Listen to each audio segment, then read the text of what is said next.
Assalamu alaikum and hello. Imran Khan's Toshakhana, or the gift repository case, is bogus and has no legal standing. But I will not argue that in this vlog.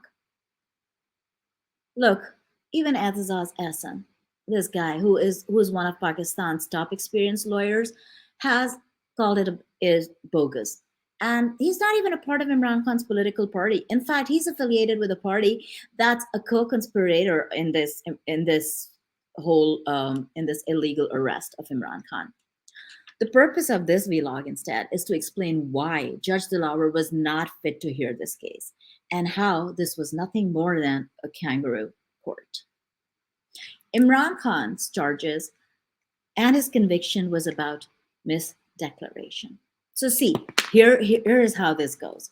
Every member of parliament must submit or declarations of every year. They're supposed to declare their liabilities and assets to the ECP, or the Election Commission of Pakistan.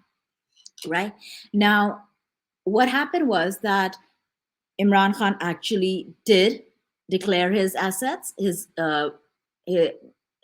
for his gifts for the year of 2018, 2019, and their assessed value was 21 million rupees, Pakistan rupees. He also showed that they sold for 58 million rupees. He also showed a bank statement. Now the bank statement showed that it was, just about a 30 million. Showed where the bank statement, his Faisal Bank statement, just showed 30 million rupees, and that's why it was termed as a misdeclaration when it was not. I mean, because you know what it's like. Bank statements are for that particular month, and if such and such amount was used before that, that's how it is. Anyway, they called it misdeclaration. Now, the full amount, though, was declared in Form B, where Imran Khan was meant to declare how much he got the gifts for, how much he sold them for, and it was all declared anyways. Now, the assets and liabilities as of a certain date are what are supposed to be declared. And the private complainant of this case was the Election Commission of Pakistan, right? And so the prosecution sent the course, they sent the reference to the court in Islamabad. But Imran Khan was elected from Miawali, and this case was heard, and it was not even in the jurisdiction of Islamabad court where they actually prosecuted this court. So it doesn't really make any sense, because if Imran Khan was, if even if he did commit some sort of a wrong thing, even if he did commit some sort of a misdemeanor or a misdeclaration, he was only answerable to his constituency, which was in Mia Bali, and the Islamabad courts had absolutely no jurisdiction over there. Now, let's talk about the time barred. The case was time barred and that is why it was not maintainable, because any such argument or any such it's supposed to be filed within 120 20 days of the declaration to the ECP. However, this case was filed after 3 years.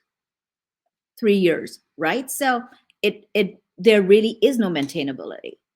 Let's move on and talk about the judge now.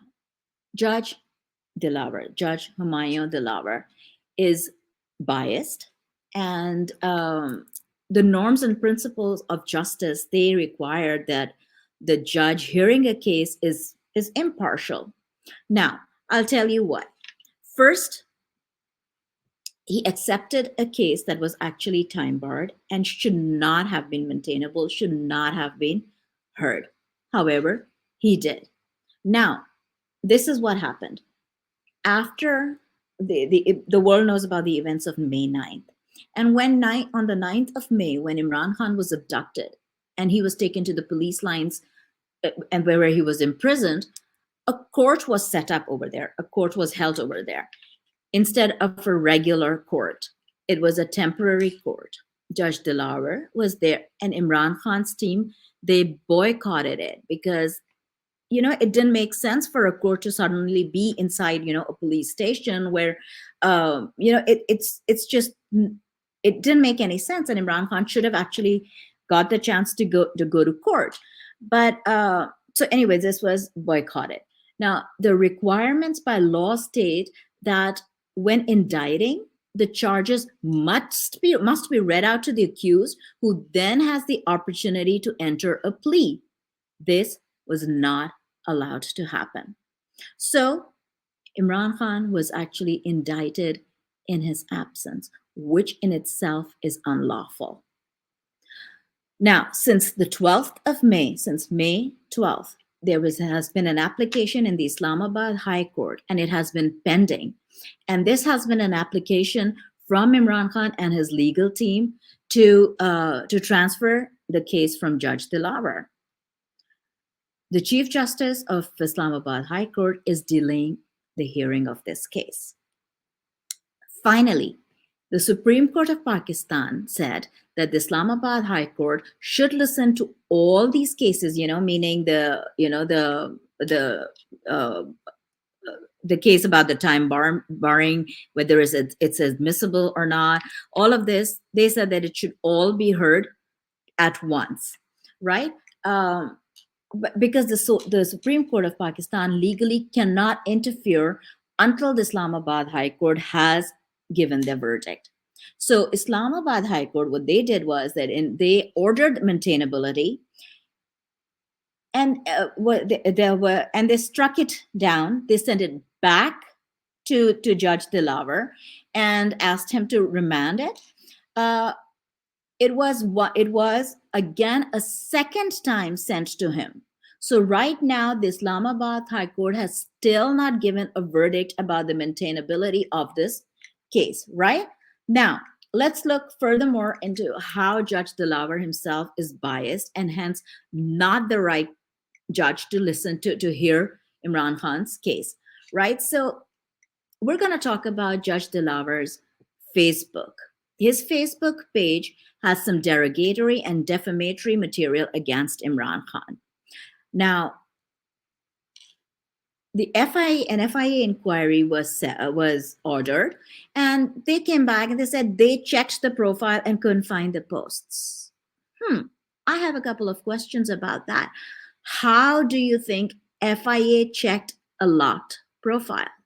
How did they get into there? Are they already Facebook friends with Judge Dilawar? How did they even get in there? And then they just came back and they said that, but we could not find any such post. It was not there. However, several people, including journalists, have seen those posts. They have the screenshots and screen recordings all over social media. I'm going to give you just a moment to look through that screen recording.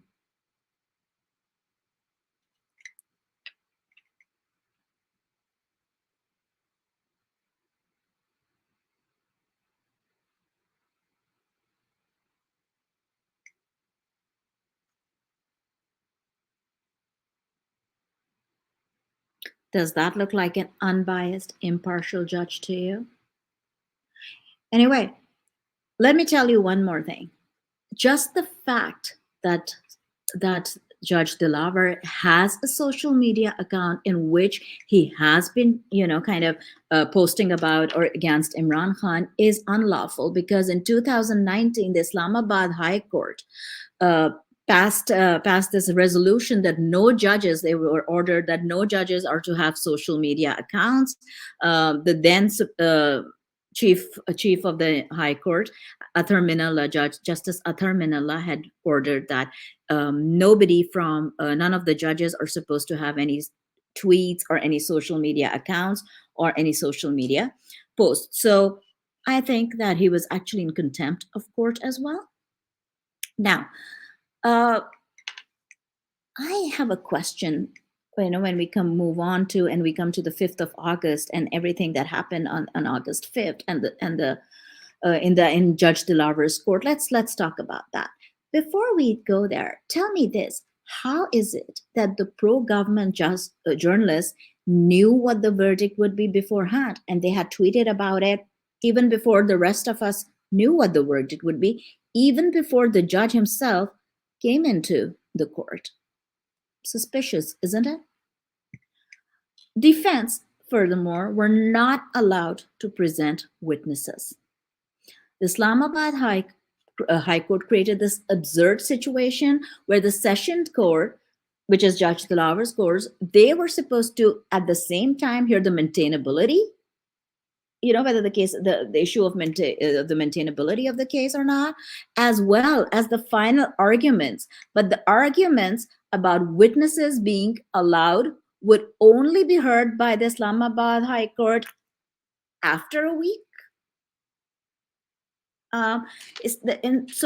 Imran Khan's lawyers, what they did was they were in different courts, because Imran Khan is actually, he's got close to 200 cases against him. So they were in different places, they were in different courts. So when finally they had requested a delay. So when they did finally make it to court, to Judge Dilawar's court, Judge Dilawar refused to hear their maintainability arguments as well as their final arguments. So the defense was not allowed to present their case at all. Imran Khan was not allowed to present his defense. Instead, a verdict was issued. A 30-page verdict was issued within 20 minutes in Islamabad, and within minutes of that, police in Lahore, which is more than 370 kilometers away from Islamabad, they broke into Imran Khan's residence without a written order from the Inspector General of Police, and there was no arrest warrant from any court in Lahore. Here's Shoaib Saeed's video. बाजार लगता है कि वो पहुंच चुकी थी। अगर वो नहीं पहुंची थी तो किस तरीके से उन्होंने वहां 5 मिनट के अंदर उनकी जमान पार्क के दरवाजे तोड़ के उनकी गिरफ्तारी कर ली। और ये गिरफ्तारी 5 मिनट के अंदर साबित और जाहिर करती है कि इसका मतलब मैच फिक्स था और मैनेज था, इसलिए कि ज़बानी हुक्म पे कभी भी किसी की गिरफ्तारी नहीं हुआ करती। जब आर्डर नहीं लिखा गया, जब वो वारंट ऑफ अरेस्ट जारी नहीं हुए, आईजी या उसका नुमाइंदे को ये नहीं बताया गया, वो यहां से लेकर के लाहौर नहीं पहुंचा, उससे पहले गिरफ्तारी कैसे मुमकिन है? So within a few minutes of this, the Islamabad police actually arrives in Lahore, like within minutes, right? And they air transferred Imran Khan to the Adiala jail, right? Now the Adiala jail, mind you, has B and C class categories where, depending on how legally what kind of a holding cell you're supposed to be in. However, they first took him to Adiala, and then later he was moved to the Attak Fort jail. Why? Why was he moved to the Attak Fort jail? Because there is only C class there. And so Imran Khan does not get any facilities that he deserves. I'll leave you now with an eyewitness account of Imran Khan's arrest on Saturday, after which I will ask you some questions. अच्छा, पिछले gate से police वालों ने entry की है, ठीक है, उन्होंने फोर्स एंट्री की है, तोड़ फोड़ के पीछे जो जितने भी गार्ड्स थे उनको मार के दरवाज़ा तोड़ के वो अंदर घुसी है सारी की सारी नफरी। उसके बाद वो जैसे ही हमने फिर फ़ौरन जाके खान साहब को बताया कि खान साहब पुलिस आपको अरेस्ट करने आई है ना, तो खान साहब कहते हैं कि बस मैं 5 मिनट में ना मुँह हाथ धो के तो मैं तैयार होकर बाहर आ रहा हूँ। तो खान साहब अंदर गए हैं, खान साहब अंदर जाके उन्होंने अपना ट्रैक सूट पहना है, शूज़ पहने हैं। उतनी देर में इन्होंने खान साहब के घर का मेन डोर है वो तोड़ के फोर्स एंट्री कर दी अंदर, और अंदर बेचारा जितना भी स्टाफ था, हम तक 5-6 लोग थे, उनको उन्होंने सही मारा है और डंडे मारे हैं और वो कपड़े फाड़ दिए उन लोगों के ना। तो ये अभी वो ये कर ही देते तो खान साहब बाहर आ गए ना ट्रैक सूट में अपने। तो कहते कि यार मैंने कहा मैं आ रहा हूँ, मैं कहाँ जा रहा हूँ, मैं खुद गिरफ्तारी देने के लिए तैयार हूँ।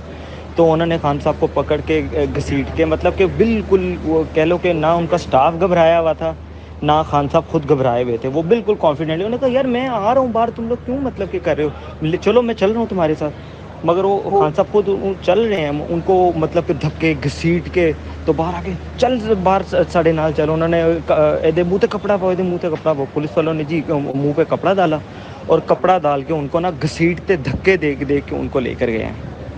اور اس سارے سینیریو میں نہ سٹاف گھبرایا تھا, نہ اندر خان صاحب تو بالکل جو ہے نا وہ کانفیڈنٹ لگ رہے تھے, کوئی ایسی کوئی مسئلہ مسائل نہیں تھا. اور ایون کہ کوئی ایسا کوئی ہوتا ہے نا کہ یار کوئی تھوڑی ٹاک کر لیں یا رک جائیں یا تھوڑی دیر, خان صاحب نے کہا یار میں بالکل میں دینے کے لیے تیار ہوں, مگر ان سے کہو کہ بس لوگوں کو نہ مارے, میں 2 منٹ میں بس اپنے کپڑے بدل کے آ رہا ہوں. مگر اتنی دیر میں وہ آئے ہیں, فورس انٹری کی ہے, گھر کے بیڈ روم کے اندر گھسنے کی کوشش کی ہے, اور وہ پھر اس طرح سے جو ہے نا وہ اریسٹ کر کے لے گئے. Images from May 9th's abductions were repeatedly shown all across media. But media is completely silent when it comes to images of this arrest. At Zaman Park. Why do you think that is? Was that to incite a certain reaction on that day in May, whereas at this point, it serves the purposes of a certain people who made all of this happen, that people should stay at home and not come out? You be the judge.